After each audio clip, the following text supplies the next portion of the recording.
Ლამდე სულ რამდენიმე კვირა რჩება, სწორედ ამ პერიოდში აღწევს პიკს მომხმარებლების აქტიურობა და კომპანიების წინა საახალწლო შეთავაზებები.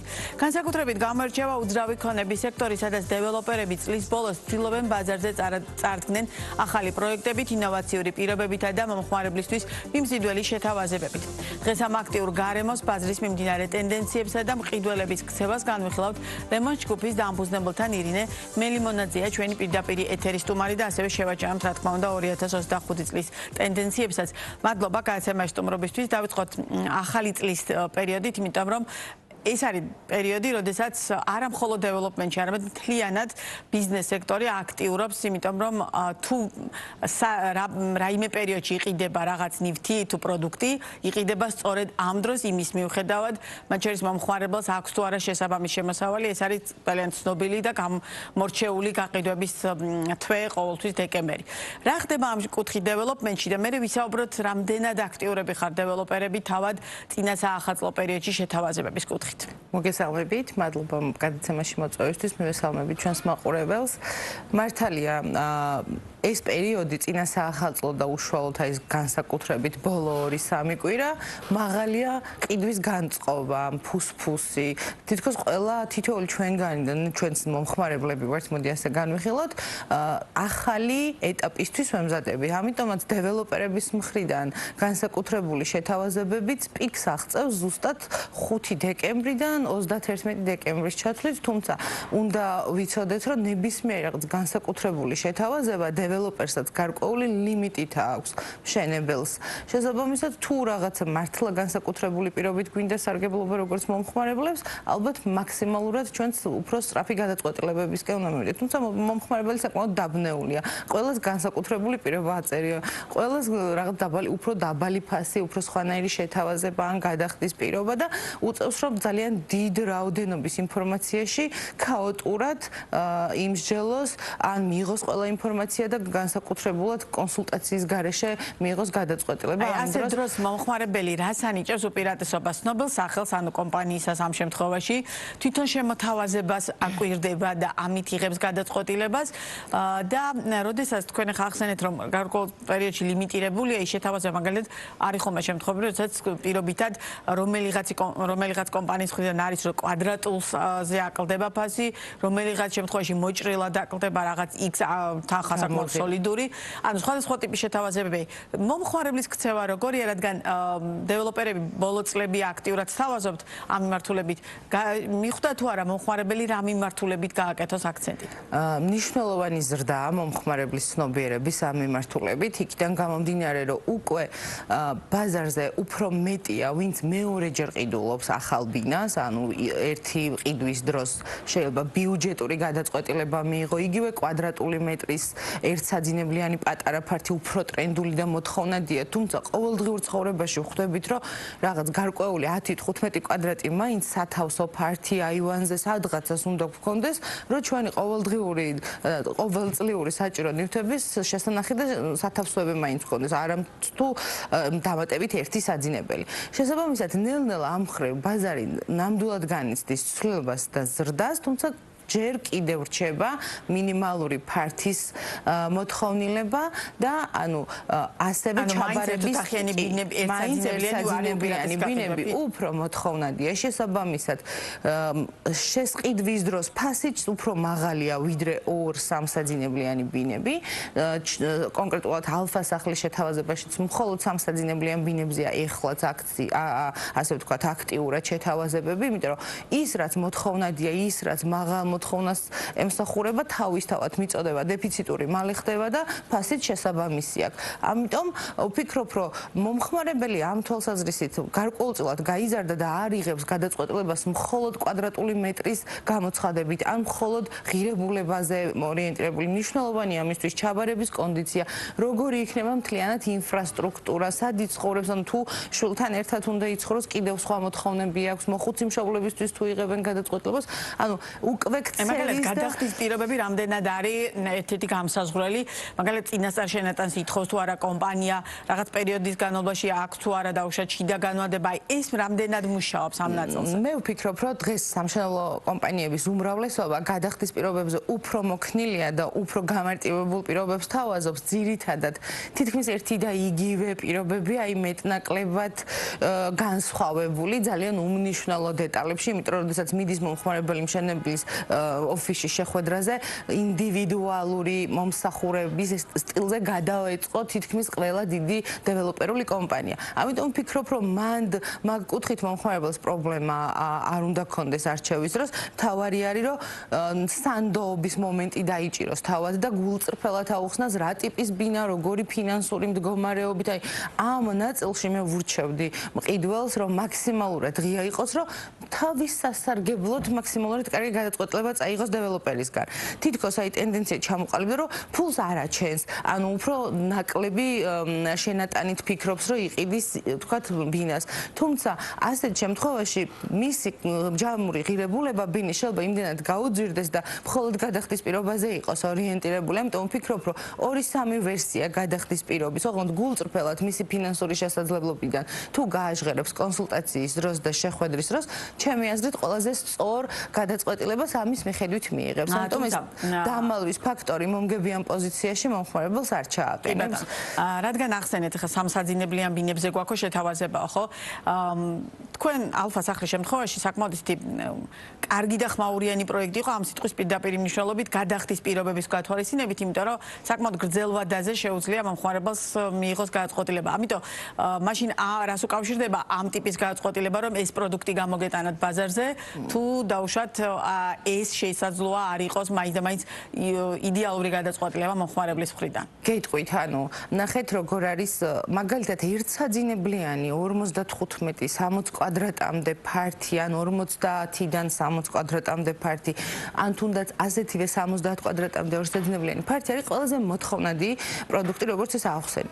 თუმცა ჩვენ გადავწყვიტეთ, რომ პროექტში ვქონდეს 90-95 კვადრატული ორსამსაძინებლიანის მოწყობის შესაძლებლობა, იქიდან გამომდინარე, რომ როგორც თავში აღვნიშნე, მეორე ყიდვის დროს ადამიანი აუცილებლად აფიქსირებს იმას, რომ თუ იპოთეკური სესხით უნდა ვიყიდო 70 კვადრატი და ვიცხოვრო ეკონომ ორ საძინებლიან ბინაში, 20 კვადრატი, 22 კვადრატით მეტობა 10 წლიან, 15 წლიან იპოთეკურ სესხზე ყოველთვიურ გადასახადში ეს იმხელა ჯამური მატებას არ მიქმნის, რასაც ის 20 კვადრატი რეალურად 10-15 წელიწადში ცხოვრების დროს კომფორტს მიქმნის. აი ამ შედარებას როცა ვაკეთებთ კონსულტაციების დროს და შეხვედრების დროს, ეს პროდუქტი გაცილებით უფრო ეკონომიური გამოდის, ვიდრე ორსაძინებლიანი ეკონომ ფართი, ანუ სწორად რო ჩამოვყალიბო 70 კვადრატსა და 95 კვადრატს შორის 75 კვადრატს შორის 20-25 კვადრატია სხვაობა და სწორედ ამით დავიწყეთ ჩვენ საუბარი, რომ პირველად თითქოს ვფიქრობ, რომ ყველაზე ეკონომიური ბიუჯეტური გადაწყვეტილება მივიღო მეშინი ამ ხელავალდებულებებთან შეჭიდება,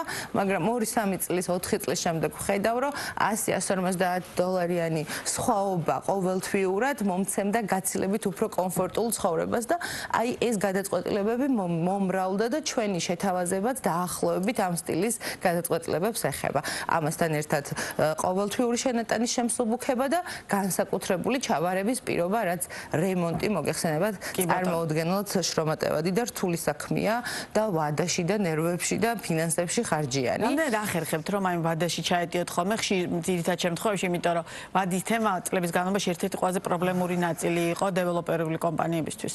დიახ, გვაქვს რა თქმა უნდა ამ მიმართულებით ჩვენ მნიშვნელოვანი გამოწვევები, იმიტომ რომ მნიშვნელოვანია მომხმარებელმაც იცოდეს, რომ მშენებელი ერთი მხარე არ არის და უამრავი მესამე პირია ჩართული იმისათვის, რომ ვადა შესრულდეს თვითონ როგორც მობინადრეები, ასევე თუმცა აქ ძალიან მნიშვნელოვანია პასუხისმგებელი არის თავად დეველოპერული კომპანია. რა თქმა უნდა და უნდა იყოს ძალიან დიდი ყურადღება უნდა იყოს მიქცეული ორ საკითხზე და ვიტყვი, ეს არის ჩაბარების ვადა უშუალოდ ბინის ჩაბარების და ჩაბარების ვადა მშენებლობის დასრულების ორი სხვადასხვა ვადაა და თუ პრეტენზია უნდა მქონდეს მე როგორც მომხმარებელს მშენებელთან და დეველოპერთან კონტრაქტში კარგად უნდა ავსახო რომელ ვადაზე მექნება პრეტენზია, იმიტომ რომ ერთია რომ მე ბინა ჩავიბარო ჯერჯერობით რეგულაციებით სარემონტო კონდიციაში და რასაც დამპირდა დეველოპერი თეთრ კარკას, მწვანე კარკას თუ როგორ კარკასაც ის მივიღო, მაგრამ შესაძლოა ამავდროულად პარალელურად სამშენებლო სამუშაოები მიმდინარეობდეს მოპირკეთების, ეზოს სამუშაოების და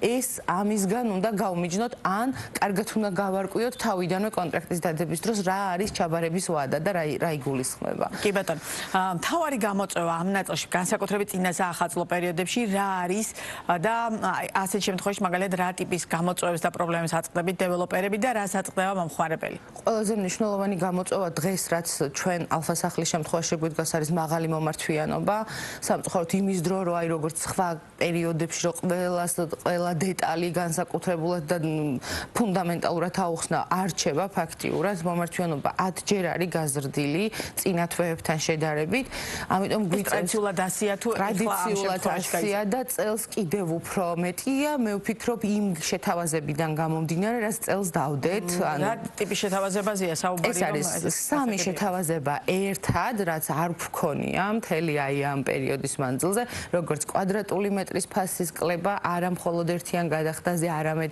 20%-იან შენატანზე, ასევე მსუბუქი ყოველთვიური შენატანი 26 თვის, 30 თვის განმავლობაში რომელ პროდუქტსაც აირჩევს და წინასწარი შენატანის გარეშე პროდუქტი, ასევე ჩაბარების კონდიცია. დღეს თბილისში ამ კონდიციით სხვა არც ერთი დეველოპერი არ აბარებს, ანუ დღეის მდგომარეობით ბაზარი ვფიქრობ, რომ განვითარდება და კონკურენციაში შევალთ ძალიან აქტიურად გაზაფხულიდან ამ მიმართულებითაც. კი ბატონო, და ასევე ძალიან საინტერესოა თვითონ პერსპექტივაში ქართული დეველოპმენტის საით მიდის, ეხლა ის მოცემულობები, რომელიც თქვენ ახლა ახსენეთ, რამდენად გათავისებული გაქვთ დეველოპერებს, მათაც ვინც წლებია ამ ბაზარზე საქმიანობ და ვინც ახლა შემოდის, იმიტომ რომ თითქოს ძალიან ბევრი ახალი კომპანია გაჩნდა და ერთხელ ხუმრობდი კიდეც, რომ მათი სახელების დამახსოვრებას და აღქმასაც ვერ ვასწრებთ.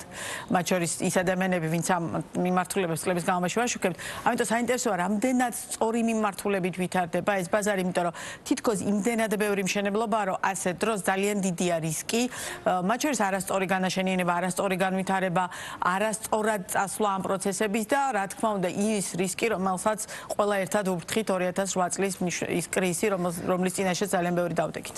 ძალიან აქტიურად წამოვიდა ტენდენცია მომხმარებლის მხრიდან დიდი განაშენიანების პროექტების, ანუ უფრო კომპლექსების, ვიდრე კორპუსში ყიდვა, ანუ ეს უკვე გამოწვევა მე მგონია, რომ 2019-20 წლის პანდემიის პერიოდებიდან კვეთრად დაინახა საზოგადოებამ, რომ კორპუსში ცხოვრება არ არის მხოლოდ და მხოლოდ კვადრატულს არ ვყიდულობთ, როცა უძრავ ქონებას ვყიდულობთ, ჩვენ უნდა ვიცოდეთ, გვაქვს თუ არა სკვერი, მოსასვენებელი სივრცე, ჟანგბადისთვის შესაბამისი რაოდენობა, რეკრეაციული ნაწილი და ეს ძალიან ტენდენციური გახდა. იმდენად ბევრია მშენებლობა, რომ მაგალითად ისი არის ხოლმე ხშირ შემთხვევაში ესა თუ ამა თუ იმ კომპანიის მშენებლობა, რომ იქ რეკრეაციული სივრცის ადგილიც არ რჩება. ჩვენ პროექტში 60,000 კვადრატი არის განაშენიანება რეკრეაციული სივრცე. ეს მარტივად რო წარმოვადგენინოთ მომხმარებელს, დაახლოებით აი გამოფენის პარკი, კიკვიძის ბაღის ხელა, გამწვანება კორპუსებს შორის, ერთი კორპუსიდან მეორე კორპუსამდე არის ესეთი არჩევანი 250 მეტრია დაშორება. დიდი დიღმის პროექტი. ეს სამშენებლო არეალი 160,000 კვადრატს მოიცავს.